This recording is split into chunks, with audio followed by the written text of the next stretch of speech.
तुम्हें पूछना भी उतना ही पड़ेगा। भगवान से प्रार्थना करना कि प्रभु इतनी कृपा जरूर करना, मेरे विश्वनाथ, मेरे भोलेनाथ, मेरे त्रिकालदर्शी, मेरे कैलाशी, मेरे अविनाशी, इतनी दया जरूर करना कि ऐसी कृपा करना मैं मेरे बेटे की जब शादी करूं तो मुझे लड़की वालों से कोई धन ना लेना पड़े, मैं खुद आगे रहकर उस बेटी की भी शादी का खर्चा खुद कर दूं, ऐसा बनाना। हमें ऐसा मत बनाना कि हमें किसी से आशा रहे। हैदराबाद की कथा में कहा था विश्वास सब पर करो, तुम्हारे कुटुंब पर, तुम्हारे कबीले पर, तुम्हारे रिश्तेदारों पर, तुम्हारे नातेदारों पर, तुम्हारे परिवार वालों पर विश्वास सब पर करो।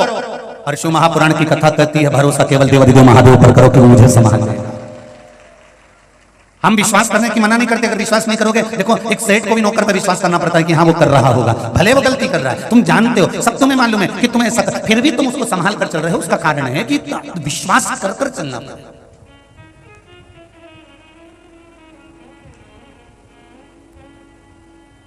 महाराज संगत का बड़ा फल बनता है। दरवाजे पर कार जितनी शोभा नहीं देती उतना परिवार में संस्कार शोभा देता।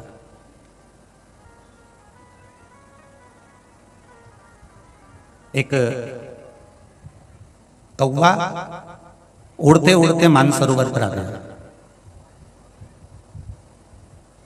बहुत सारे हंस बैठे हुए थे। सारे हंसों ने कौवे से कहा यह मानसरोवर है, यहां केवल हंस रहते हैं, आप क्यों आए? यहां आपका कारण क्या है आने का? क्या काम है तुम्हें यहां पर जो तुम आ गए? कौवा बोला भाई देख, तू भी पक्षी है और मैं भी पक्षी हूं, बस अंतर इतना है कि तू गोरा है और मैं, अरे जम के तो बोलो, काला।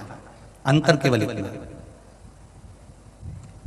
हैं, तो एक ही समाज के ना हैं, तो एक ही जात के हैं, तो पक्षी। हाँ, तो उसमें दिक्कत क्या होगी? अगर मैं यहाँ मानसरोवर में आ गया तो फिर तकलीफ क्या है, क्या कष्ट? हंस ने कहा भाई देख, ये मानसरोवर है और यहाँ पर केवल सत्संग करने वाले हंस ही रहते हैं। कौवे तो यहाँ से चले जाए। कौवा नहीं गया। कौवा जिद कर कर अड़कर वहीं बैठा रहा। कौवा गया ही नहीं। एक हंस की कौवे से दोस्ती हो गई, कौवा वहां रहने लगा। 4-6 दिन निकले, कौवे को भूख लगी तो उसने हंस से कहा भाई मुझे भूख लगी है, कुछ खाने का दे दे। हंस क्या चुकता था? मोती। हंस मोती चुकता था, इसलिए कौवे के लिए मोती निकाल कर लाकर कौवे को दिया, ले कौवे इसको खा ले। कौवे ने कहा मैं इसको खाऊंगा तो मेरी चोंच टूट जाएगी, मैं मोती नहीं खा सकता, मैं मोती को नहीं निगल सकता, ये मोती मेरे काम का नहीं है। हंस ने कहा भैया देख, हमारे पास तो यही है, क्योंकि हम हंस हैं इसलिए मोती ही चुकते हैं, हमारे पास तो यही है। अगर तुझे खाना हो तो खा, नहीं तो भूखा रह। कौवे ने जैसे ही मोती को उठाया और चोंच में लेकर उसको खाना चाहा तो मोती के कारण कौवे की चोंच टूट गई। कौवा भूखा रहने लगा, भूख के कारण बिलबिलाने लगा। तब कौवे ने हंस से कहा भाई अब मैं यहाँ नहीं रह सकता, तू मेरे साथ, मैं जहाँ रहता हूँ वहां चल। कौवा हंस को लेकर पहुंच गया शमशान में, बड़ के पेड़ के ऊपर जाकर बैठ गया। एक राजकुमार उस बड़ के पेड़ के नीचे बैठे हुए थे और वट वृक्ष के नीचे जैसे राजकुमार बैठे हुए थे, कौवे से हंस ने कहा, हंस बोला कौवे मुझे भी यहाँ पर रहते रहते 2-3 दिन हो गए, मुझे भी भूख लगी है, तो कुछ ला कर दे मुझे। कौवा कहता अब भी ला कर देता हूँ। कौवा उड़ कर गया, एक मरा हुआ कुत्ता पड़ा था, कुत्ते के मांस को कौवे ने उठाया, लेकर आया और लेकर आकर हंस से कहा ये ले खा ले। हंस बोला मैं मर जाऊंगा और ये गंदी चीज नहीं खाऊंगा, ये मांस का मैं भक्षण नहीं कर सकता, मैं इस मांस को नहीं खा सकता, मैं भले मर जाऊं पर ये मैं मांस का भक्षण नहीं करूंगा। हम तो यही खाते हैं। कौवा बोला तुम भी खाओ। नहीं नहीं नहीं, दोनों की बात चल रही थी। बात करने में मांस का टुकड़ा राजकुमार पर गिर गया। राजकुमार को क्रोध आया, उसने बाण साधा और जो तीर छोड़ा, छोड़ते से कौवा तो भाग गया, हंस को वो बाण लग गया, हंस जमीन पर गिर गया। राजकुमार हाथ जोड़कर बोले हंस देव, मैंने तो बाण कौवे को मारा था, आपको लग गया, मैं क्षमा चाहता हूं। हंस ने राजकुमार से कहा, गलती तुम्हारी नहीं है, गलती तो मेरी है कि मैंने दोस्ती भी करी तो ऐसे से करी कि गलत काम उसने करा और गलत काम कर कर वो तो भाग गया और जेल में मुझे धार कर पटक गया। बाण मुझे लगा, तीर मुझे लगा और वो गलत काम कर कर भाग गया। संगत कैसे बैठना? आज के नवयुवक बच्चे बच्चियां ये नहीं जानते कि हमारी संगत कहां है। कोई दो शब्द मीठे बोलता है, इनको लगता है इसके बराबर कोई हितैषी नहीं। माता पिता के शब्द और गुरु के शब्द जिस व्यक्ति को तीर से भी ज्यादा चुभने लगे, माता पिता समझा रहे हो और गुरु समझा रहे हो और आपको उनके शब्द यदि तीर से चुभते हो तो समझ लेना कि तुम्हारे विनाश का समय आ गया, अब तुम्हें कोई बचा नहीं सकता।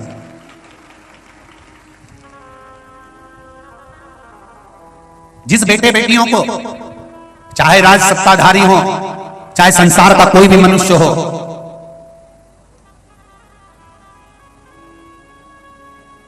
टीवी चल रही है आपके घर में, आस्था चैनल पर आप कथा सुन रहे हो, फेसबुक यूट्यूब पर आप कथा सुन रहे हो, कथा सुनते सुनते कोई महाराज ने आपको ऐसा शब्द कह दिया तो आपको गुस्सा आया तो आपने उसकी बुराई करना प्रारंभ कर दी, आपने उसकी निंदा करना प्रारंभ कर दी, आपने टीवी बंद कर दी। पर आपने ये विचार नहीं करा कि महाराज कथा कर रहे हैं और कथा मुझ पर लाद कर रही है, मतलब मुझ में कुछ ना कुछ कमी रह गई है, मुझ में कुछ ना कुछ कमी है जिसको मुझे ढूंढना है, उसे मुझे छाट। बहुत ध्यान दीजिएगा महाराज। ओम शिव महापुराण की कथा केसरवानी परिवार सागर में करवा रहा है और उस कथा को जरा ध्यान से सुनना तो जिंदगी संवर जाएगी आपकी। बेटे और बेटियां सबसे ज्यादा अगर शिव महापुराण की कथा अगर आज सुन रहे हैं तो घर की बहुएं, घर के बेटे, घर की बेटियां और छोटे बच्चे इस शिव महापुराण की कथा को सुन रहे हैं और इसका मुझे बहुत आनंद का विषय है कि नवयुवक टीम आज शिव जी की कथा से जुड़ी हुई है। शंकर की कथा से अगर जुड़े हैं तो ये आपकी भक्ति बता रही है। कल एक टेंट लगा था, दूसरा लगवाया, दूसरे के बाद तीसरा लगवाया, तीसरे के बाद उधर वो चौथा खिंचवा दिया और उस चौथे टेंट को खिंचवाने के बाद भी आपकी अविरल भक्ति शिव जी में लगी है तो इससे विश्वास जाता है कि मेरा सनातन धर्म अब अग्रणी होता चला जा रहा है, आगे बढ़ता चला जा रहा है। ये आपकी भक्ति है।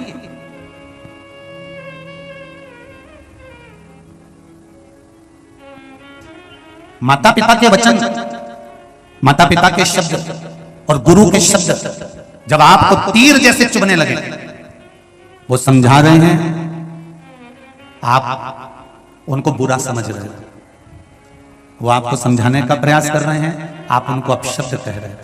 अरे मम्मी तुम समझती नहीं हो, अरे पापा आपको मालूम नहीं है, गुरुजी आप जानते नहीं हो, आप तो अपने आश्रम में रहते हो, अपनी जगह पर रहते हो, कमरे से बाहर नहीं निकलते, जमाना कैसा है आपको क्या मालूम।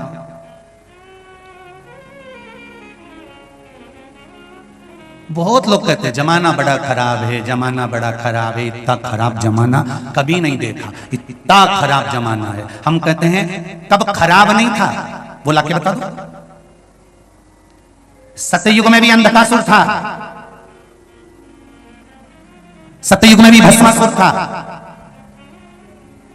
सतयुग में भी तारकासुर था, त्रेता आया तो त्रेता में भी रावण था। बोलो सही है कि गलत है? त्रेता में भी सूर्पणखा थी, त्रेता में भी मंथरा थी, त्रेता में भी ढेर सारे राक्षस थे, ताड़का थी, त्रेता में भी थी। फिर द्वापर आया, द्वापर में भी कंस था, पूतना थी, अगासुर था, बकासुर था, धेनुका, जितने जितने असुर थे सब द्वापर में भी थे। फिर कैसे कह सकते हो कि बड़ा बेकार जमाना चल रहा है, बड़ा बेकार जमाना चल रहा है, बड़ा बेकार जमाना चल रहा है? जमाना कौन सा अच्छा था वो तो बता दो।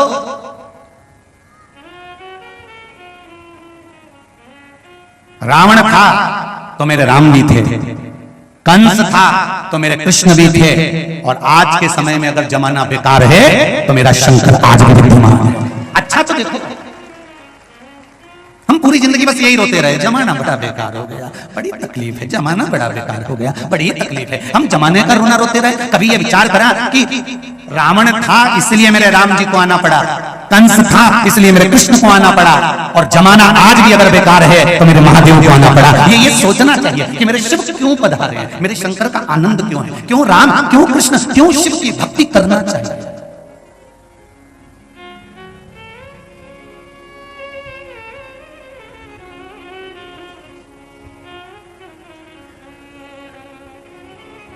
क्यों शिव की भक्ति, क्यों राम की भक्ति, क्यों कृष्ण की भक्ति। अच्छी संगत में बैठो, अच्छा फल मिलेगा जरूर। राहु देवता था कि असुर था? जम के बोलो। असुर था। राहु असुर था, राक्षस था, असुर था। करा क्या था उसने? देवता और राक्षस मिलकर जो मंथन करे थे, उस मंथन में राक्षसों की सेना में राहु था। उसने एक काम अच्छा कर लिया, जब अमृत बट रहा था तो उसने विचार करा कि ये सारे जितने असुर बैठे हैं, राक्षस बैठे हैं, ये मोहिनी स्वरूप को देखकर लोभित हो रहे हैं, मुझे लोभित नहीं होना है। और वो राहु राक्षसों की सेना में से उठकर जहां चंद्र और सूर्य बैठे थे उनके बीच में कुर्सी लगा के बैठ गए।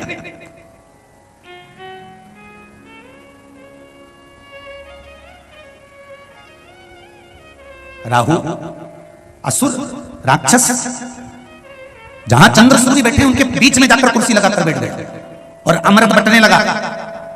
और बटते बटते अमृत राहु को भी मिल गया। मिलते से ही चंद्र और सूर्य ने जैसे राहु ने पिया तो कह दिया ये तो असुर है, ये राक्षस है, और भगवान ने उसका गला काट दिया। संगत का फल क्या मिला कि अमृत पीने को मिल गया।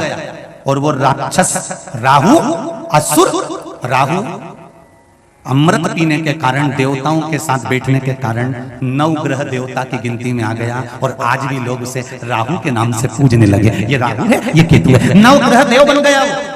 केवल देवताओं के साथ कुर्सी लगाकर बैठा था, इसलिए नवग्रह देवताओं में उसकी पूजन होने लगी। बोलो होती है कि नहीं होती पूजन? चंद्र की पूजन होगी, बुद्ध की पूजन होगी, मंगल की पूजन होगी, शनि की पूजन होगी, बृहस्पति की पूजन होगी, शुक्र की पूजन होगी, तो राहु और केतु की भी पूजन होती है। केवल देवताओं के साथ जाकर बैठा इसलिए देव बन गया। आपसे भी निवेदन है, मेरे नवयुवक बेटे और बेटियों से निवेदन है, प्रयास करना, अगर बैठना तो कहीं अच्छी जगह बैठना, तो तुम्हारी भी गिनती डॉक्टर, कलेक्टर और एसपी में जरूर होगी, ये निश्चित है।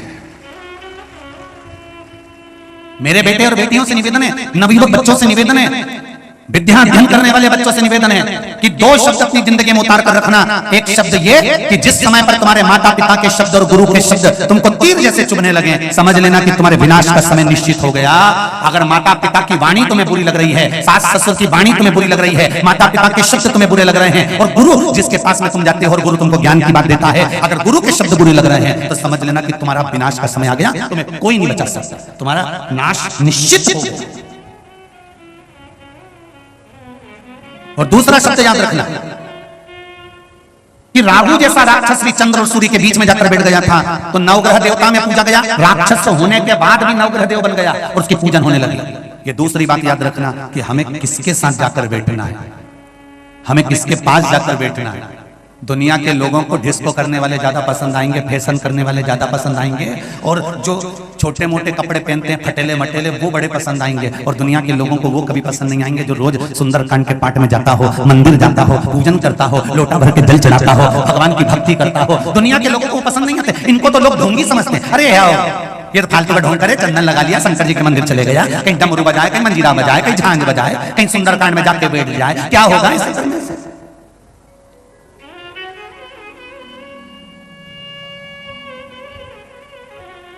क्या होगा शिव जी को जल चढ़ाने से?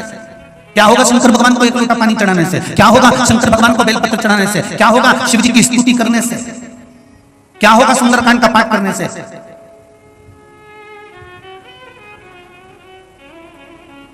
क्या होता है एक लोटा जल चढ़ाने से? क्या होता है बेलपत्र चढ़ाने से? क्या होता है श्री शिवाय नमस्तुभ्यम बोलने से? ये सियोर वाले महाराज से जाकर मत पूछना, ये सागर में रहने वाले जो लोग शंकर के मंदिर जाते हो उसमें से मंदिर के दरवाजे पर जाकर बैठ जाओ। जिनको विश्वास नहीं है, जो मंदिर में जल चढ़ाकर जा रहे हो, उनसे पूछना कि तुम पानी क्यों चढ़ा रहे हो और इसका लाभ क्या मिला है। सियोर वाला महाराज नहीं बताएगा, रोज मंदिर जाने वाला कोई ना कोई व्यक्ति तुम्हारे मुंह पर कहकर जाएगा कि मुझे जल चढ़ाने का ये लाभ प्राप्त हुआ।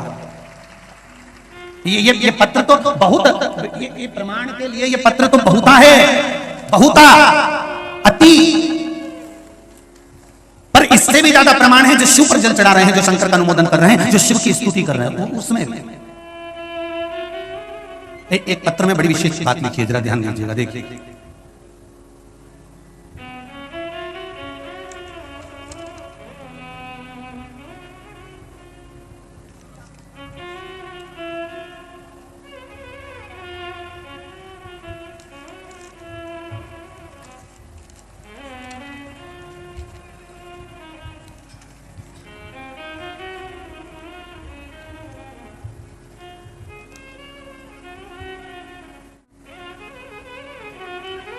गायत्री चतुर्भुज तिवारी, केला माता मंदिर, तिलीवाड़, सागर।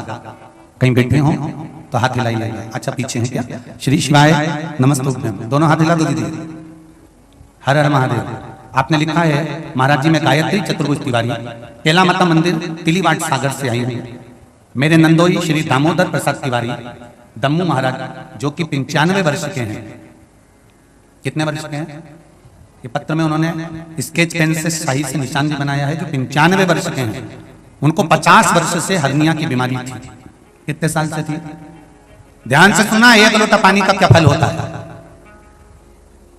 50 वर्ष से हर्निया की बीमारी थी।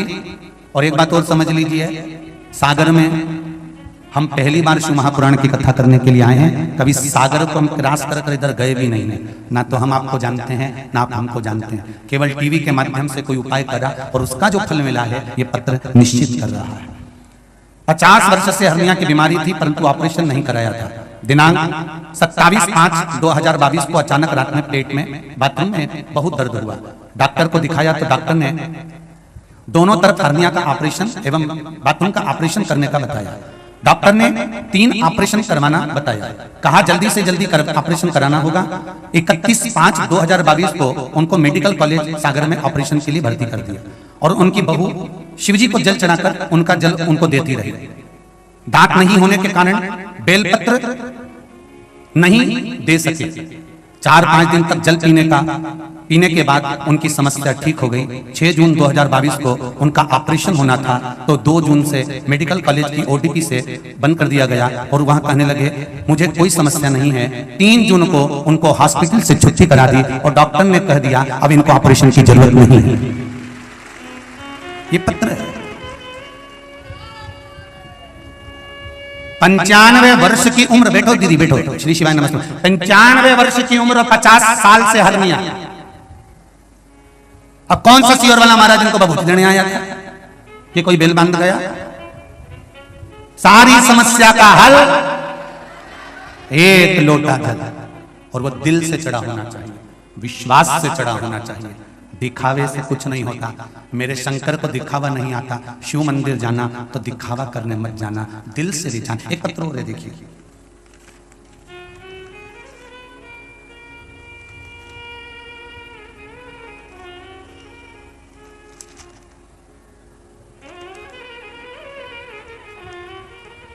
मेरा नाम मोनिका मिश्रा है। मैं पंडित दीनदयाल नगर, मकरोनिया, सागर, मध्य प्रदेश से हूँ। मेरी माँ के लिए वर्णन करना चाहूंगी। कहीं बैठी हो तो हाथ हिलाइएगा। मोनिका मिश्रा, पंडित दीनदयाल नगर, मकरोनिया, सागर। बैठी हैं कहीं? अच्छा आती हैं। हर हर महादेव। एक गठान हो गई थी मेरी माता को। डॉक्टर को 4 दिसंबर 2021 को दिखाया। डॉक्टर ने ऑपरेशन का कह दिया था। गुरुजी आपने बताया था कि कुंदकेश्वर महादेव का उपाय करना। मेरी मां ने कुंदकेश्वर महादेव के नाम से शिवजी को जल चढ़ाकर फिर श्री कुंदकेश्वर महादेव के नाम से जल का पान किया। और उसका वर्णन यह हुआ कि जो गठान हो गई थी वो गठान 3 दिन के अंदर पूरी फूट गई, गल गई। अब मेरी माता के शरीर में गांठ नहीं है। डॉक्टर को दिखाया तो कहते हैं गांठ निकल चुकी है, ऑपरेशन नहीं करवाना पड़ेगा। बैठो आप। श्री शिवाय नमस्ते। शिव कृपा किसको कहते हैं?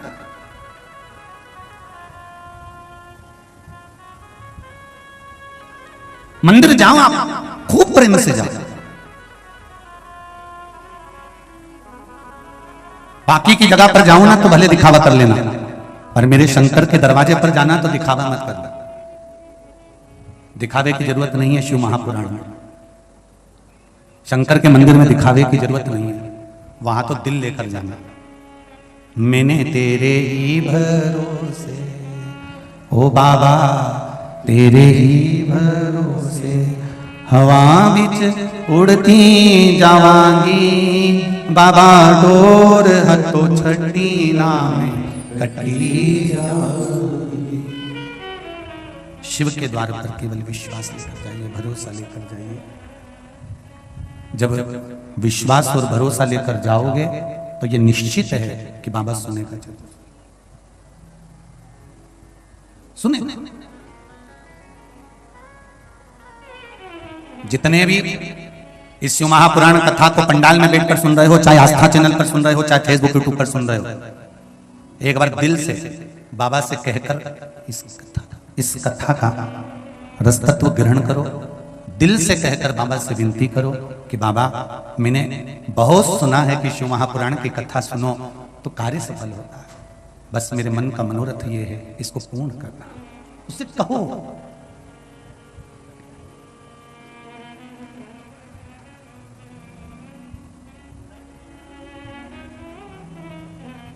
और जब दिल से कहोगे, आप उसको बोलो तो। एक भक्त ने प्रश्न किया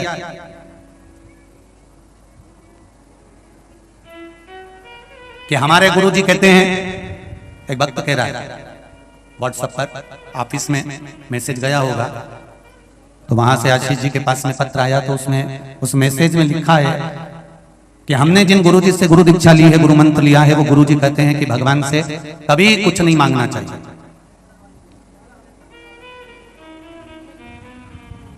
और सियोर वाले महाराज हमेशा कहते रहते हैं कि भगवान से कहो, भगवान से कहो, भगवान से कहो। तो फिर हम उनकी सुने कि इनकी सुने? तो हमारा निवेदन है, जिसने आपको गुरु मंत्र दिया है आप उसकी सुनो। पर हमारी शिव महापुराण की कथा तो कहती है, बेटा जब रोटी खाने बैठता है ना, और मां अंदर काम कर रही होती है, और बेटा जब रोटी खाने बैठता है और रोटी खाते खाते बेटा आवाज लगा कर कहता है, मम्मी, मां आई, आज दाल अच्छी बनी है, एक रोटी और लाओ मां, आज अमरस अच्छा बनाया है, लौंजी अच्छी बनी है, एक रोटी और लाना मां। मां दौड़ कर रोटी लाकर देती है। मां बेटे की थाली में 4 रोटी एक साथ कभी नहीं रखती। पत्नी में और मां में जमीन और आसमान का अंतर होता है। पत्नी पति की थाली में पहले ही 2 रोटी रख देती है, पर मां अपने बेटे की थाली में कभी 2 रोटी नहीं रखती, वो एक ही रखती है। क्यों? क्योंकि बेटा मुझे पुकारे और कहे मां एक रोटी और लाना, तो मां का चेहरा प्रसन्न हो जाता है, रोटी परसने के लिए भाग जाती है। पत्नी पति की थाली में 2 रोटी रख रही है क्योंकि बार बार देने जाना पड़ेगा, इतनी देर मेरा व्हाट्सएप छूट जाएगा। और मां बेटे की थाली में 1 रोटी रखती है कि बेटा बार बार मुझे पुकारे, बार बार मुझे बुलाए, और बेटा मुझे बार बार बुलाएगा, बेटा मुझे बार बार पुकारेगा, तो मां खुश होकर उसको दाल देने जाएगी, उसको रोटी देने जाएगी। बेटा खुश होकर मां को पुकारेगा, मां दौड़ कर आएगी और भोजन देने का प्रयास करेगी। वो मां होती है। बस उसी तरह शिव महापुराण की कथा कहती है, जैसे एक मां का नाम लेकर बेटा बार बार पुकारता है और मां उसको बार बार देती है, उसी तरह जब संसार में जन्म लेने वाला मनुष्य मेरे देवाधिदेव महादेव को पुकारता है तो महादेव भी बार बार आकर देकर प्रसन्न होता है। वो मेरा शिव है, वो मेरा शंकर है।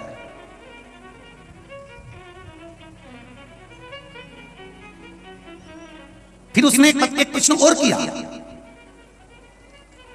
अरविंद जी व्यास जिसने ये मैसेज भेजा है कानपुर से, आपका मैसेज हमें मिल गया था, उसका एक उत्तर हम दिए हैं। और दूसरा प्रश्न है आपका कि हमारे गुरुजी कहते हैं कि एक जगह बैठकर तप साधना करो, बैठकर माला करो, एक जगह बैठकर भजन करो, एक आसन से बैठकर मंत्र जाप करो।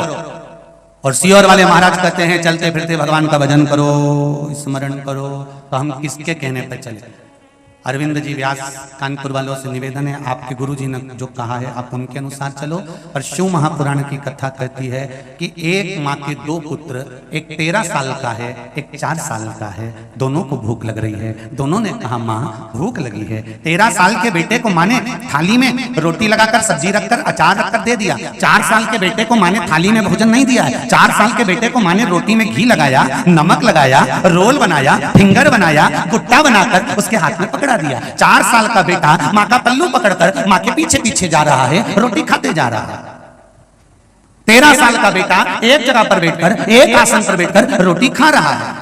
हमें भगवान से कहना है कि हमें 13 साल के बेटे जैसा मत बनाना कि एक जगह बैठकर हम तेरा व्रत कर सकें, एक जगह बैठकर तेरी साधना कर सकें, तेरा तप कर सकें, तेरी आराधना कर सकें। हम में इतना बल नहीं कि हम एक जगह बैठ सकें। हमें तो 4 साल के बेटे जैसे बनाकर रखना कि माँ के पीछे जाता जाता और खाता जाता। हमें तो 4 साल के बेटे जैसे बनाकर रखो, 4 साल के बेटे जैसा बनाकर रखना कि चलते फिरते तेरा भजन करें, चलते फिरते तेरा स्मरण करें, चलते फिरते तेरा नाम जपें। दुकान खोले तो राम कहें, दुकान से जाए तो राम कहें, दुकान को प्रणाम कर कर ताला लगाकर जाए तो राम कहें, और जहां बाइक चलाते चलाते भी मंदिर के सामने से निकल जाए तो हर हर महादेव कहें। बस ऐसा चलता फिरता बनाकर रखना। हमें 4 साल के बेटे जैसा बनाकर रखना। हमें 13 साल या 14 साल के बेटे जैसा मत बनाना। हम संत नहीं, हम साधु नहीं, हम सन्यासी नहीं, हम तपस्वी नहीं, हम साधक नहीं, हम व्रती नहीं, हम नियम धारण नहीं कर सकते, हम बहुत बड़े नहीं बन सकते। हमें तो छोटा बनना है। और संसार में जितने छोटे बनकर चलोगे उतने सुखी रहोगे।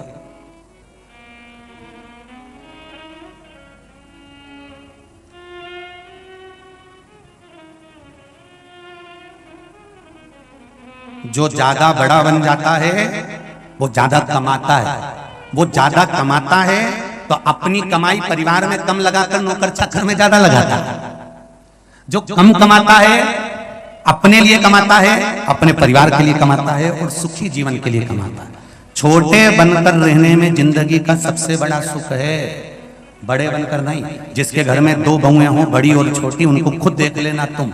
बड़ी बहू काम कर करके मर जाएगी तो भी उसको यश नहीं मिलेगा, और छोटी अभी आई और थोड़ा बहुत काम करे, सास की निगाह में मेरी छोटी बहू, छोटी बहू, छोटी बहू, ऐसी जोरदार छोटी छोटी छोटी इतनी बढ़िया अभी आई, और वो बड़ी बहू बेचारी 8 साल से 10 साल से काम कर करके मर गई, उसका नाम नहीं। हाँ, पर छोटी ने जरा सा काम करा तो छोटी अच्छी, छोटी ने जरा सा बोला छोटी अच्छी। हमारी छोटी बहू, छोटी बहू, छोटी बहू, बड़ी और छोटी में अंतर है। भगवान से कहना कभी बड़ा बनाकर मत भेजना, छोटे बनाकर भेजना। मेरे राम जी महाराज किसी बड़े के घर में नहीं गए थे, लंकापति रावण के घर में भी प्रवेश नहीं करे थे।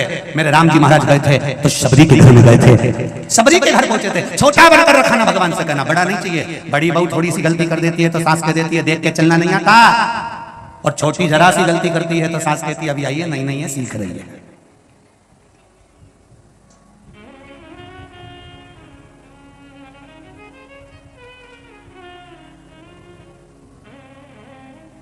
छोटे बनकर। तो जिन्होंने प्रश्न किया वो अच्छे से सुन लेना। शिव महापुराण की कथा कहती है चलते फिरते भजन करिए, नाम जाप करिए, स्मरण करिए, कीर्तन करिए, मंत्र जाप करिए। चलते फिरते श्री शिवाय नमस्तुभ्यम जपिए, श्री शिवाय नमस्तुभ्यम, या पंचाक्षर नमः शिवाय या षडाक्षर ओम नमः शिवाय जपिए। दिल से जपिए और दिल से पुकारो, दिल से पुकारो। कथा में क्यों जाना चाहिए? कथा में जाने का फायदा क्या है? तो कहा शिव महापुराण में जाकर बैठने का एक फायदा है, या कोई आस्था पर कथा सुन रहा हो या फेसबुक पर कथा सुन रहा हो।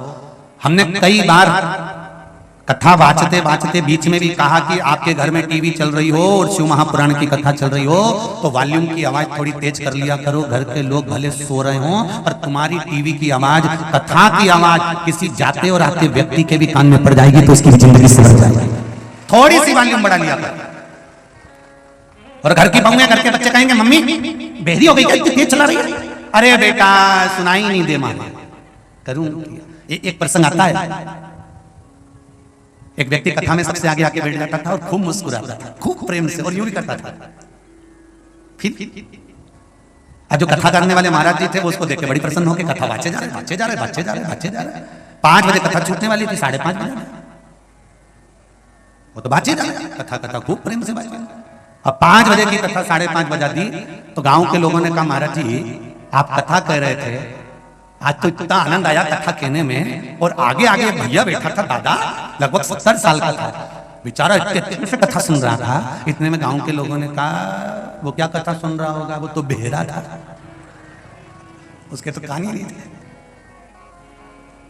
पर वो मुंडी तो हिला रहा था कि वो तो हर कथा में मुंडी हिलाया और हर कथा में मुस्कुराया। अच्छा, महाराज जी ने कहा कि बताओ गजब हो गया, बेहरा ने कथा सुनी, उसको सुनाई तो दी नहीं होगी, काय को आता है कथा में, काय के लिए कथा में आता है? क्या हमको ही नहीं मालूम कि वो कथा में सबसे आगे आके बैठता क्यों है?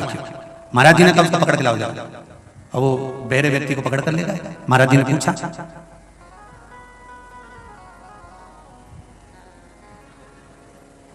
अब बोले भी तो कोई फर्क तो पड़े। तो महाराज जी ने देखा कि ये सुनने वाला तो है नहीं। फिर भी महाराज जी ने एक दो शब्द तो उनको जिसको अंदाजा रहता है बात करने की बहरे व्यक्ति से वैसी, तो इन्होंने फिर बोला, कहां से आए हो? महाराज मुस्कुरा, कहां से आए हो? अब जो उन्होंने फिर मुस्कुरा, महाराज जी को लगा ये बोल नहीं पा रहा, तो महाराज जी ने लिख कर दिया कि आप कहां से आए हो? मैं गांव में रहता हूं, मंदिर के पास में पीपल का पेड़, उनके पास में महाराज झोपड़ा, वहां से। तो तुम्हारे को सुनाई तो देता नहीं है, पंडित जी ने लिखा, फिर कथा में क्यों आते हो? गांव के व्यक्ति ने जो जवाब दिया है, उसने कहा मैं कथा सुनने मेरे लिए नहीं आता, क्योंकि मुझे तो सुनाई देता नहीं है, मैं तो मेरे बेटों के लिए कथा सुनने आता हूं। महाराज जी ने फिर पूछा, तुम्हारे बेटे कथा में बैठते हैं? नहीं। फिर किसके लिए सुनते हो? बेटों के लिए। क्यों? मेरे बेटों को फुर्सत नहीं दुकान से, मुझे देखता नहीं सुनाई, मेरे बेटों को मैंने कहकर रखा है जहां भी कथा हो मुझे ले जाकर बिठाने जाओ और एक बेटा लेने जाओ। कम से कम मेरे बेटे कथा नहीं भी सुनते तो कम से कम कथा के दरवाजे तक पहुंच तो जाते हैं, बस उतना ही मुझे पता। तेरे मंदिर में आना मेरा काम है और मेरी बिगड़ी बनाना तेरा काम है, तेरे द्वार पर मैं आ तो गया, दर्शन दिखाना तेरा काम है। वो बहरा व्यक्ति कहता है एक बेटा मुझे छोड़ने आता है और एक बेटा मुझे लेने आता है। मैं परमात्मा से कहता हूं कि मैंने मेरे बेटों को शिव महापुराण का दरवाजा दिखा दिया, तो आप भी मेरे बेटे को बैकुंठ का रास्ता जरूर दिखाना, इतनी सी विनती है। बैकुंठ का मार्ग जरूर मिले। सुन लो सागर वालों और सागर की जिज्जियों और भज्जाओं, अच्छे से भले टीवी पर कथा सुन रहे हो, सागर में सुन रहे हो, सागर में कथा हो रही हो, तो अपने बच्चों से कहना दुकान धंधा पानी बाद में हो जाएगा, जो कमाया सब यहीं छोड़कर जाना है। एक बार मुझे शिव महापुराण के पंडाल तक ले जा, अगर दिन में समय नहीं मिले तो शाम तक ले जा, रात तक ले जा। महाराज भले चला गया होगा पर शिव पुराण तो वहीं पर है, मुझे उसका दर्शन। पत्नी अपने पति से कह दे आज मुझे शॉपिंग करने नहीं जाना है, आज मुझे किसी पार्टी में या होटल नहीं जाना है, मुझे लेकर अगर चलना है तो मुझे शिव महापुराण के पंडाल में ले जाओ, जिस पंडाल में बैठकर लोग शंकर का नाम लेते हैं, जहां की रज कंकर शंकर है, उस भूमि पर मैं जाना चाहती हूँ। एक बार उस शिव महापुराण को नमन कर कराना चाहती हूँ, मुझे उससे विनती करना है, उससे निवेदन करना है। पार्वती जी का एक नाम है अर्पणा। क्या नाम है? अर्पणा। अर्पणा का मतलब क्या होता है? जब दक्ष प्रजापति के यहां पर कई कन्याओं का जन्म हुआ और कन्या के जन्म के बाद भी दक्ष प्रजापति ने एक कन्या और मांगी मां देवी से, और देवी ने एक कन्या जब मांगी तब मां अम्बे ने कहा मैं स्वयं तुम्हारे घर में पुत्री बनकर आऊंगी। सती का जन्म हुआ।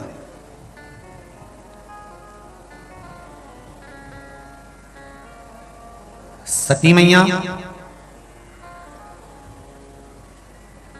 जब जलकर भस्म हो गई, क्रोध आया बाबा को, यज्ञशाला विध्वंस हो गई।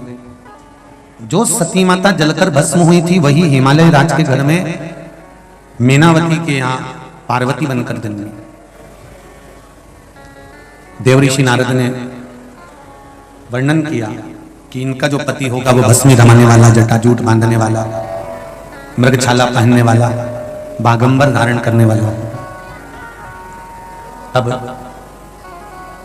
यदि ये शिवजी की भक्ति कर ले और शंकर को यदि राजी कर ले तो शंकर भगवान उनके पति बन सकते हैं।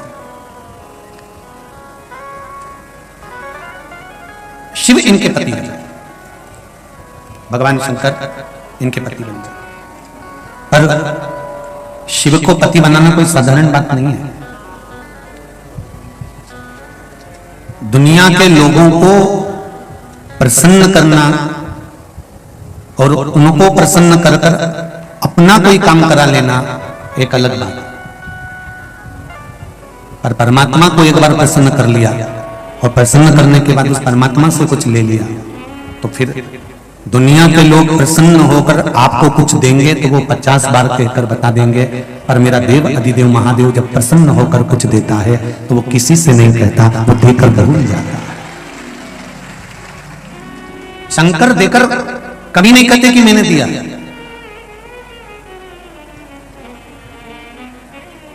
वो देने के बाद भूल गए। बार बार जो देकर बताए उसकी प्रधानता नहीं है हमारा। हम कई बार कहते हैं कि शिव जी का नाम एक शक्कर की तरह है। 24 घंटे रात को 12 बजे अंधेरे में भी अगर तुमने शक्कर खाई तो खाते से ही मुंह मीठा हो जाएगा। बोलो सही है कि गलत है? दिन में भी शक्कर खाई तो मुंह मीठा होगा। लाइट बंद है, चारों तरफ अंधेरा है, अंधेरे में भी अगर शक्कर का डब्बा खोलकर तुमने शक्कर मुंह में रख ली तो मुख मीठा होगा। दिन में देख कर भी खाओगे तो मुख मीठा होगा।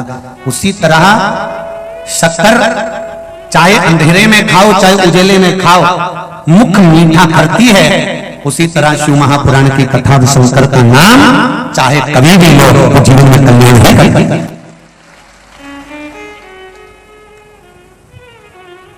तुम्हारा मन नहीं है ना कथा में तो भी तुम जाके बैठे, क्या होगा उससे? कहा मटका नल के नीचे अगर उल्टा भी रखा है, रखे रहने दो, भले नहीं भराएगा पर ठंडा तो रहेगा। उसी तरह शिव महापुराण में मन नहीं भी लगे ना तो भी एक बार जाकर बैठना चाहिए। नी अगर ज्ञान मिलेगा कम से कम 3 घंटे शीतल तो रहेगा, अच्छा काम तो करेगा, बुराई से तो बचेगा, बुरा कर्म तो नहीं करेगा। 3 घंटे कम से कम अच्छे कर्म में लगा रहेगा। पार्वती जी ने तप किया और इतना घोर तप माता पार्वती जी कर रही है, इतना घोर तप कर रही है। उस तप का बल माता पार्वती जी ने जो फल ग्रहण कर रही थी वो भी छोड़ दिया, जल पी रही थी वो भी छोड़ दिया। अब माता पार्वती जी ने पत्ते खाना भी बंद कर दिए। जो वृक्ष के पत्ते माता पार्वती जी खा रही थी वो वृक्ष के पत्ते भी माता पार्वती जी ने खाना छोड़ दिया। तब उनका नाम अर्पणा रखा। क्या नाम रखा है? अर्पणा। अब एक बात बड़े ध्यान से सुनिएगा जरा।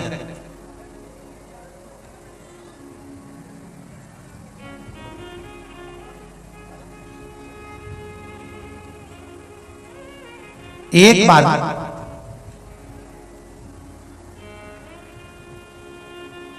अर्पणा नाम पड़ने का कारण क्या है? क्यों माता पार्वती जी को पत्ते खाना पड़े?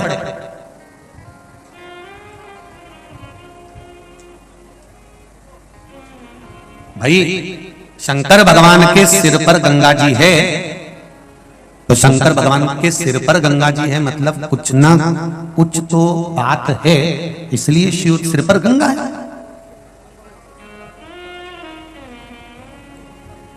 कोई ना कोई बात है इसलिए सिर पर गंगा जी है। क्यों है सिर पर गंगा? जब देवाधिदेव महादेव ने भगवान शंकर ने माता पार्वती के पुत्रों का भरण पोषण नहीं करा था तो माता पार्वती जी ने कह दिया था आपके मस्तक पर भार नहीं है ना, इसलिए आप संतान का भरण पोषण नहीं कर रहे हो। बाबा भोलेनाथ, आज मैं पार्वती एक वचन कहती हूं कि तुम्हारे सिर पर भी 24 घंटे भार बना रहेगा, इसलिए शिव जी के सिर पर गंगा का भार 24 घंटे रखा था। कोई कारण हो सकता है, माता जानकी अगर रावण की कैद में पड़ी है तो उसका भी कारण है कि उन्होंने अपने पिंजरे में एक चिड़िया को कैद कर रखा था, तोती को कैद कर रखा था, और वो तोती, वो चिड़िया आखिरी में श्रापित कर चली जाती है कि मुझे कैद में रहना पड़ा तो तुमको भी कैद में रहना पड़ेगा। मैं गर्भवती होकर अपने पति से दूर रही हूं, तो हे जानकी तुम कैद में पड़ने के बाद जब गर्भवती होगी और गर्भवती होने के बाद भी तुम्हें तुम्हारे पति से दूर रहना पड़ेगा। ये श्राप एक चिड़िया का लग गया था, पक्षी का लग गया था।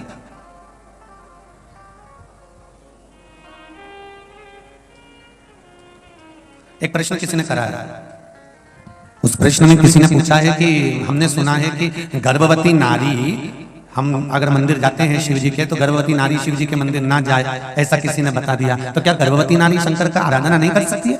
गर्भवती नारी क्या शिव जी का स्मरण नहीं कर सकती है? गर्भवती नारी क्या शंकर के शिवलिंग का पूजन नहीं कर सकती है? तो पहले तो जिसने तुम्हें बताया वो महाराज को पकड़ ला और उनसे पूछो किस पुराण में किस जगह पर लिखा हुआ है कि गर्भवती नारी शंकर को जल नहीं चढ़ा सकती।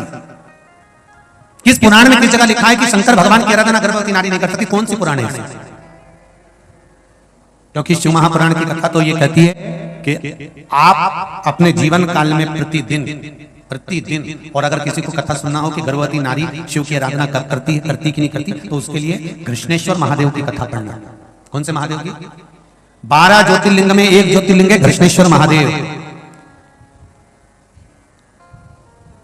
उसकी कथा पढ़िए, आपको उसमें मिल जाएगा। क्या मिलेगा इसमें?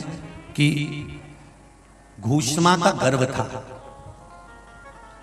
सुधर्म नाम के ब्राह्मण की पत्नी घूष्मा, जिसका गर्व था, और घूष्मा का गर्व, सुधर्म नाम के ब्राह्मण की धर्म पत्नी घूष्मा का गर्व था।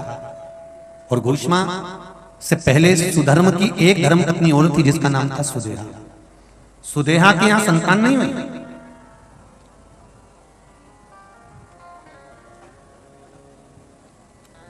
जब सुदेहा की यहां संतान नहीं हुई तब सुधर्म ने अपनी धर्मपत्नी घूष्मा से कहा, घूष्मा एक काम करो, अगर तुम्हारे गर्भ से संतान चाहिए तो तुम शंकर भगवान की आराधना करना प्रारंभ करो। घूष्मा ने प्रतिदिन एक बालू का शिवलिंग, मिट्टी का शिवलिंग बनाया, पार्थिव शिवलिंग बनाया, उसकी पूजन करना प्रारंभ करी। और पूजन करते करते करते करते करते करते समय बीता और घूष्मा के पूजन का फल ये मिला कि पूजन करते करते घूष्मा का गर्भ ठहर गया। घूष्मा का गर्भ, महाराज जब घूष्मा का गर्भ ठहर गया, संतान गर्भ में आ गई, घूष्मा ने तब कहा कि अब मेरे से ये पार्थिव शिवलिंग बनता नहीं, बैठ के बनता नहीं, क्या करूं मैं? पति ने कहा जो नजदीक का शिव मंदिर हो उस शिव मंदिर में जाकर मात्र शिवलिंग का स्पर्श कर लेना। आप में से कितने लोग हैं जो शंकर जी के मंदिर में जाकर चंदन की 3 उंगलियां शिवलिंग पर घुमाते हैं? घुमाते हो ना शिवलिंग पर 3 उंगली? तो ये 3 उंगली घुमाने का फल क्या है? क्या फल है? इस शिवलिंग पर ये 3 उंगली घुमाई जाए तो इसका फल क्या है? तो आपको लगेगा भगवान शंकर को त्रिपुंड लगाना है। बोलो सही है गलत है? आप तो यही सोचोगे ना कि शिव जी को त्रिपुंड लगाया गया है, पर नहीं।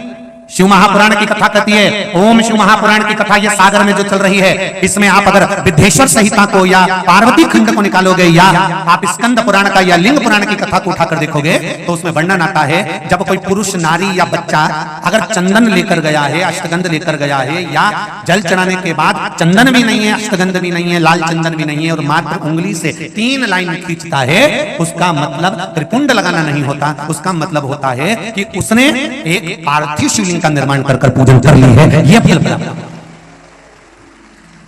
उसका फल ये प्राप्त होता है।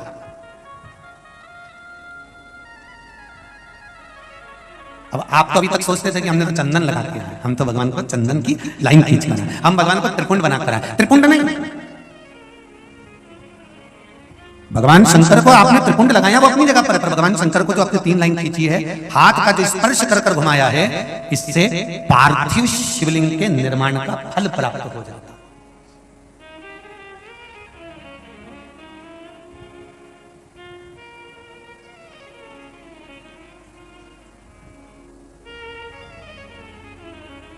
विशेष जब कामना रहती है, विशेष कामना। आज आपका मन कर गया 108 चावल के दाने मेरे को शिव जी को चढ़ाना, 108 चावल के दाने मुझे शंकर भगवान को चढ़ाना। विशेष आज आपके मन में कोई मनोरथ बड़ा है, कोई कामना बड़ी है, और बाबा से आपने विनती करी कि मेरा ये कार्य अटक रहा है, आप पूरा करोगे, मुझे विश्वास है। 108 चावल के दाने चढ़ाना। आपने चंदन लगाया, हाथ की हथेली पर 108 चावल के दाने जो घर से गिनकर लेकर गए हो उसको हथेली में रखा। एक एक चावल का दाना नहीं चढ़ाया, हथेली में रखकर जो विशेष कामना, जैसे किसी कर्मकांडी ब्राह्मण से पूछा जाए पूजन होने के बाद में विशेष अर्घ दिया जाता है, विशेष अर्घ।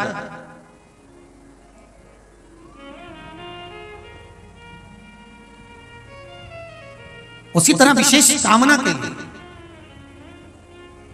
एक पत्र में आया विशेष कामना का फल, किसी ने सुन लिया था कथा में। देखिए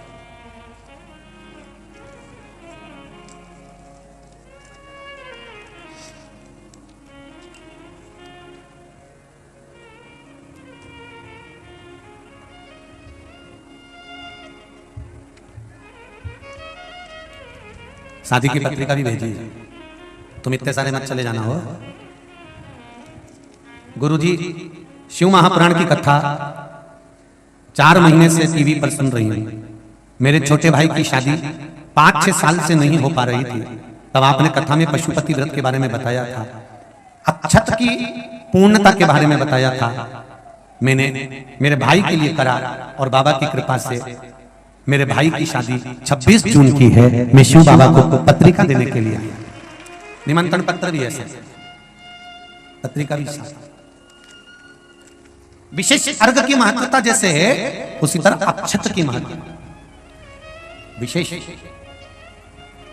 108 अक्षत के दाने हाथ में हो और आपकी कामना कर कर जिस कार्य के लिए आपने बाबा को आज स्पर्श किया है, हाथ में लेकर जहां आपने चंदन लगाया है उसी जगह पर हथेली से बाबा को चंदन वाले स्थान पर उस 108 चावल के दाने को रख देना चाहिए, छोड़ देना चाहिए या लगा देना चाहिए।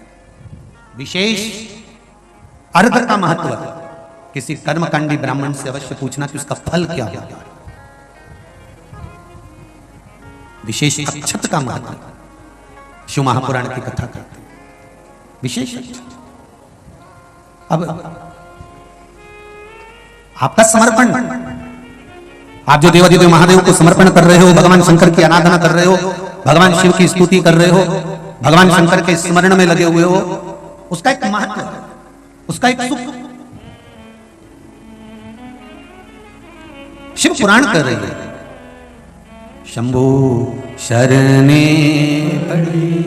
मांगू घड़ी रे दुख काटो, दया करी निदर्शन आपो, दया करी निदर्शन। 108 चावल के दाने लेकर, तो यहां मात्र स्पर्श की मूलता कर दी। ध्यान रखिएगा। तो जो पत्र लिखे हैं और पत्र में उन्होंने लिखा कि हमारे यहाँ हमने ऐसा सुना है कि शिवलिंग, गर्भवती नारी शिवलिंग का स्पर्श या शिवलिंग की पूजन नहीं कर सकती, तो उसको कृष्णेश्वर महादेव, 12 ज्योतिर्लिंग में से एक ज्योतिर्लिंग है कृष्णेश्वर महादेव। कृष्णेश्वर महादेव की पूर्ण कथा का स्मरण कराइएगा कि स्वयं सुधर्म नाम का ब्राह्मण अपनी पत्नी से कह रहे हैं कि अगर अब आपसे बालू का शिवलिंग नहीं बनता, मिट्टी का शिवलिंग नहीं बनता, तो एक काम करिए, अब आप बालू के शिवलिंग की जगह, मिट्टी के शिवलिंग की जगह, पार्थिव शिवलिंग की जगह एक काम करना कि आप किसी मंदिर में जाकर शिवलिंग का मात्र स्पर्श कर लेना, भी केवल स्पर्श कर लेना भी पार्थिव शिवलिंग के निर्माण का फल है। केवल स्पर्श। आप लोग जाते हैं शिव मंदिर, तो शिव मंदिर जाते हैं तो शिवलिंग का स्पर्श करते हैं, जम के तो बोलो जरा, करते हो सब लोग?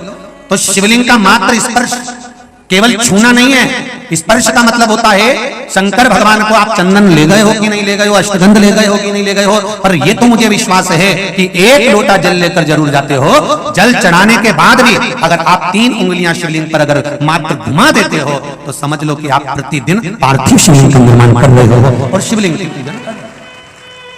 प्रतिदिन आप शिवलिंग का स्पर्श मात्र घुमाने पर ही पार्थिव शिवलिंग का निर्माण कर रहे हो।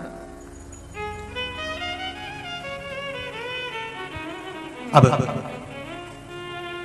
जिसके मन में संशय है कि शिव जी का अगरबत्ती नारी पूजन न करे, और ऐसा जिसने बताया है ना, तो उसको जरूर एक बार पकड़ के लेकर आना और बताना कि भाई कौन सी पुराण में किस जगह लिखा है कि ये शिवलिंग का यहाँ पर दर्शन नहीं करना चाहिए, उसका वर्णन होना चाहिए। अगर शिव महापुराण की कथा में से कोई भी चीज चढ़ाने की बात करते हैं, जैसे काली मिर्ची चढ़ाने का बोला, तो उसका भी प्रमाण शिव महापुराण में है, आप छाट सकते हो, निकाल सकते हो, देख सकते हो।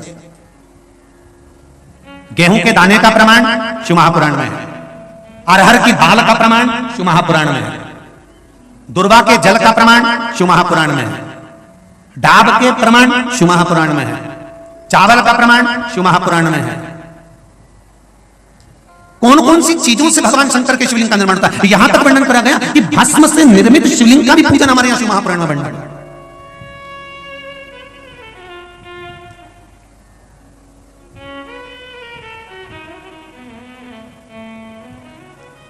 आप शंकर की आराधना में जितनी भी चीजें व्यासपीठ से अगर श्रवण करते हैं, तो उसका स्मरण आपको रहना चाहिए, उसका स्मरण रहना चाहिए।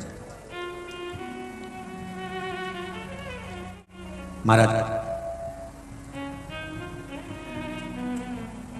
गर्भवती नारी भी शंकर भगवान के मंदिर में जाकर उसका स्पर्श शिवलिंग का कर सकती है, किसी को रोक नहीं है।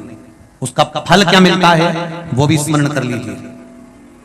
घूषमा को बेटा हुआ, सुधर्म ने कहा कि इस बेटे को तुम सुदेहा को दे दो, उसकी संतान नहीं है, जब तुम्हें एक पुत्र हो गया है तो दूसरा भी हो जाएगा। उन्होंने सुदेहा को दे दिया।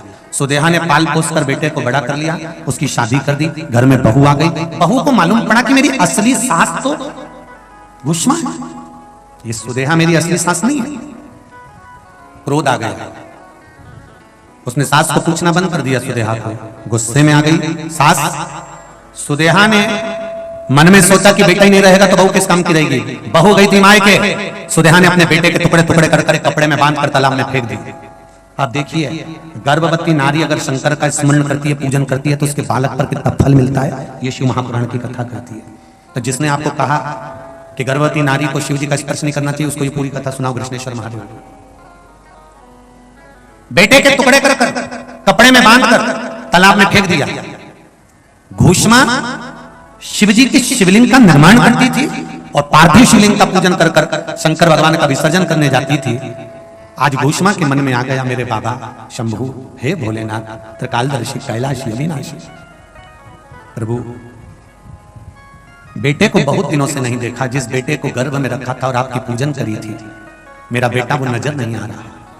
शंकर भगवान ने एक हफ्ते पहले मरे हुए घूषमा के बेटा जो टुकड़ा टुकड़ा हो गया था, उस बेटे को जीवित तालाब से बाहर निकाल दिया। ये गर्भस्थ नारी की शिव आराधना का फल है।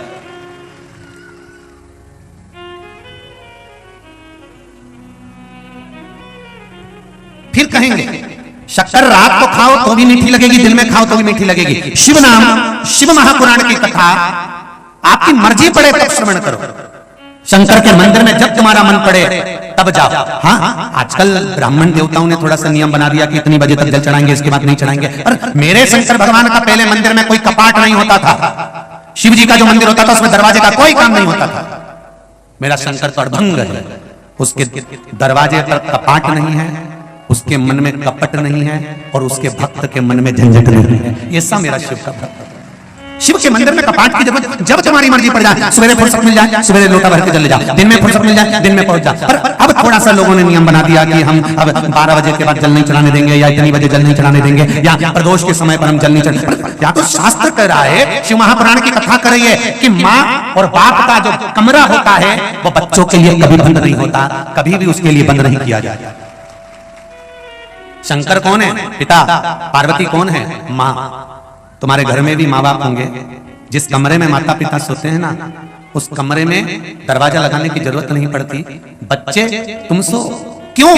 क्योंकि जब छोटे बच्चे को जरूरत पड़ती है अपने माता पिता की, तो माँ और बाप को दौड़कर जाना पड़ता है। इसलिए माता पिता को दरवाजे की जरूरत नहीं पड़ती। अवस्था जब माता पिता की ढलती चली जाती है, ढलती चली जाती है, ढलती चली जाती है, तो वो कमरे में नहीं हॉल में जाकर सोना पसंद करते हैं, सबके भीतर रहना, सबके बीच में रहना पसंद करते हैं। उसी तरह मेरा देवाधिदेव महादेव है। मेरा शिव है, मेरा शंकर है, उसको कपाट की जरूरत नहीं है। वो तो यह कहता है कि जब तेरे जीवन में दुख है, तकलीफ है, कष्ट है, तो दौड़ कर चले आ, मेरे पास में आ और मेरे पास बैठ मेरे पास। जीवन का सुख प्राप्त हो, जीवन का आनंद प्राप्त हो। और वो सुख साधारण नहीं हो सकता।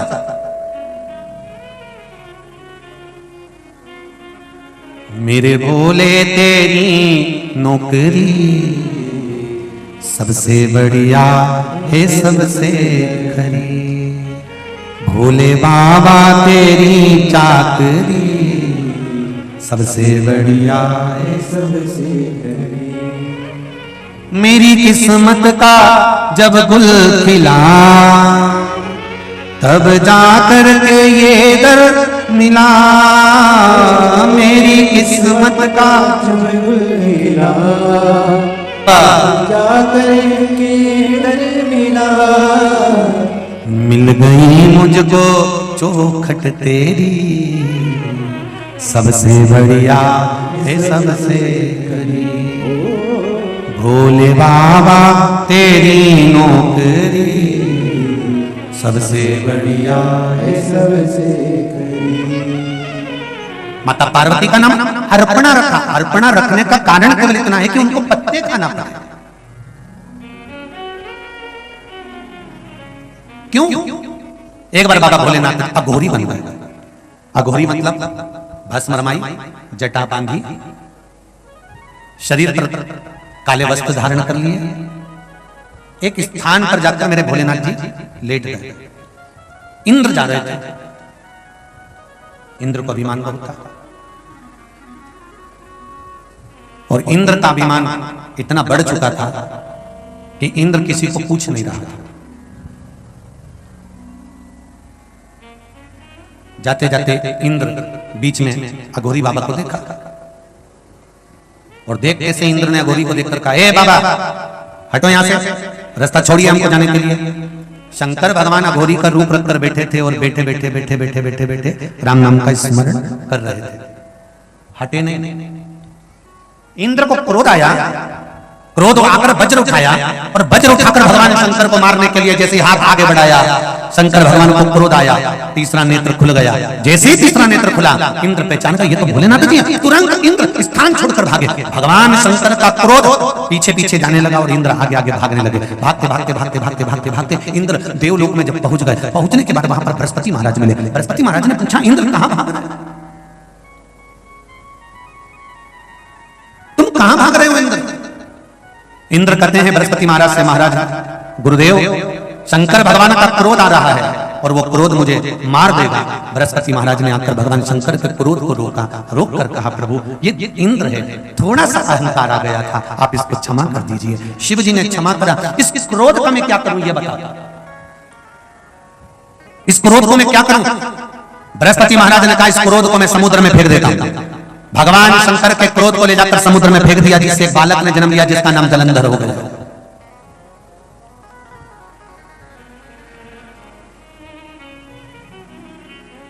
जलंधर की धर्म पत्नी हुई वृंदा, जो भगवान की भक्ति में डूबी रहती थी। वृंदा नारायण की भक्ति करती थी। तुलसी का नारायण की भक्ति कर कर भगवान का भजन किया करती थी। वही वृंदाबाद में तुलसी का क्यारा बना था। एक बार वृंदा बैठी हुई थी, उसका सात्वित्व भगवान विष्णु ने दिखा दिया। शंकर भगवान ने जलंधर को मार दिया था। वृंदा रोती रोती बोली थी कि हे भोलेनाथ, मेरी तप साधना इतनी प्रबल रही है कि मेरे अपने पति के प्राणों को मैं बचा कर रखी हूं। जितने भी पुरुष, जितने भी भाई इस पावन शिव महापुराण कथा को आस्था चैनल पर सुन रहे हो, चाहे फेसबुक पर सुन रहे हो, यूट्यूब पर सुन रहे हो, चाहे पंडाल में सुन रहे हो, एक निवेदन है, कभी इस अक्कड़ में अपनी जिंदगी को मत जीना कि तुम सब कुछ कर रहे हो। तुम नहीं, तुम्हारे साथ में जो तुम्हारी अर्धांगिनी है, तुम्हारी धर्म पत्नी है, ये जो व्रत करती है, साधना करती है, तप करती है, दान करती है, पुण्य करती है, कुछ घर में रहकर धर्म पत्नी जो भगवान को दिया लगाती है, पूजन करती है, शिव की आराधना करती है, शंकर का अनुमोदन करती है, किसी ना किसी रूप में व्रत साधना तप करती रहती है, उसका फल पति को जरूर मिलता रहता है और वो बचकर चलता रहता है। ये धर्म पत्नी के पुण्य का फल है। इस अभिमान में ना जिए कि मैं सब कुछ कर लेता। नहीं नहीं नहीं, नहीं। एक कथा आई है, एक सेठ जी ने एक नौकर की, नौकर नहीं आया तो सेठ जी ने उसकी तनख्वाह बढ़ा दी। 4 दिन नौकर नहीं आया तो सेठ जी ने तनख्वाह बढ़ा दी। बेचारा इतना मेहनत करता है, उसको तनख्वाह कम मिलती होगी इसलिए नहीं आता। तनख्वाह बढ़ी, नौकर आया, 1 महीना काम करने के बाद 8 दिन के लिए नौकर फिर गायब हो गया तो सेठ जी को गुस्सा गया तो उसने तनख्वाह आधी कर दी। नौकर फिर आ गया, सेठ जी ने तनख्वाह दी, तनख्वाह आधी थी। सेठ जी ने नौकर से कहा, क्यों रे, मैंने तुझको तनख्वाह दुगनी कर दी तो तूने मुझे धन्यवाद नहीं दिया, और आज मैंने तनख्वाह आधी कर दी तो भी तो कुछ नहीं बोला। इतने में नौकर ने कहा, सेठ जी अब मैं क्या बताऊं, तो कम से कम धन्यवाद तो दे सकता था, और अब तनख्वाह तेरी आधी होगी तो भी तू कुछ नहीं बोल रहा। इतने में नौकर ने कहा, सेठ जी ज्यादा हो गई थी तो भी कुछ नहीं बोला, और कम हो गई तो भी कुछ नहीं बोला, तो मैं क्या बोलूं, ये तो महादेव की कृपा है। मैं पिछली बार नहीं आया, 8 दिन आपने तनख्वाह मेरी बढ़ा दी, उस समय पर मेरी पत्नी के गर्भ से पुत्र हुआ था, जैसे ही मैं आया मुझे दुगनी तनख्वाह मिली तो मैंने महादेव जी से कहा, बारे महादेव गजब करा, घर में एक संतान बढ़ाई तो उसके भाग्य की तनख्वाह भी मेरी दुगनी कर भेजना, बड़ी कृपा। तो सेठ जी बोले, अब तो तेरी तनख्वाह आधी हो गई, अब क्या हुआ? नौकर बोला, गुरुदेव सेठ जी घर में मेरी मां थी, बूढ़ी हो गई थी, मर गई, 8 दिन नहीं आया, आपने मेरी तनख्वाह आधी कर दी। मैंने कहा, बारे महादेव गजब करा, व्यक्ति घटा तो उसके भाग्य की लक्ष्मी भी घटाता, बड़ा कृपालु है, बड़ा दयालु है। ये कभी विचार मत करना कि आपके अकेले के भाग्य का धन नहीं। जिस अर्धांगिनी के साथ आपका विवाह हुआ है, जिस कन्या के साथ